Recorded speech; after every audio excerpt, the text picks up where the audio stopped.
کسان بورڈ خیبر پختونخوا نے اپنے مطالبات کے حق میں صوبائی حکومت کے خلاف پشاور جناح پارک سے صوبائی اسمبلی تک احتجاجی مظاہرہ کیا۔ اس موقع پر مظاہرین نے صوبائی حکومت کے خلاف شدید نعرے بازی کرتے ہوئے مطالبہ کیا کہ گنے کی فصل کو تباہی سے بچانے کے لیے جلد از جلد گنے کی کرشنگ سیزن کا آغاز کیا جائے، جبکہ 40 کلو گنے کی قیمت 180 روپے سے بڑھا کر 250 روپے مقرر کی جائے۔ اسسٹنٹ کمشنر جاوید کی جانب سے کسانوں کے مطالبات کو متعلقہ حکام تک پہنچانے کی یقین دہانی پر مظاہرین نے اپنے احتجاج کو 27 نومبر تک مؤخر کر دیا۔ مظاہرین کا کہنا ہے کہ اگر پیر تک ان کے مطالبات نہیں مانے گئے تو وہ وزیر اعلیٰ ہاؤس کے سامنے غیر معینہ مدت تک دھرنا دینے پر مجبور ہوں گے۔ اس موقع پر ذرائع ابلاغ عامہ کے نمائندوں سے گفتگو کرتے ہوئے کسان اتحاد کے رہنما اسرار اللہ ایڈوکیٹ نے کہا، حکومت مقرر کرتی۔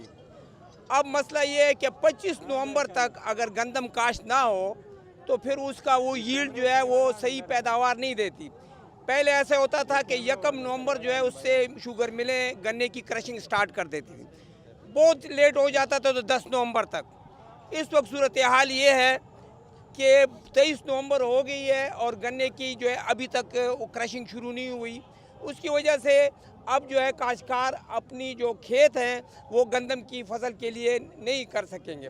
اس کی نتیجے میں یہ امکان ہے کہ صوبے میں گندم کی پیداوار پر بھی بہت خراب اثر پڑے گا۔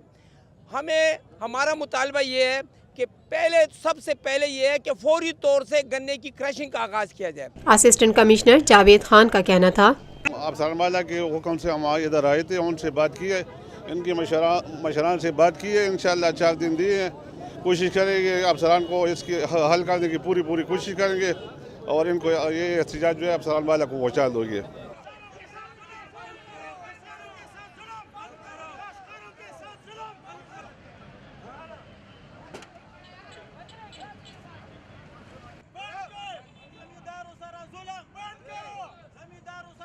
Lotus Lake Towers, a groundbreaking endeavor by Lotus Properties.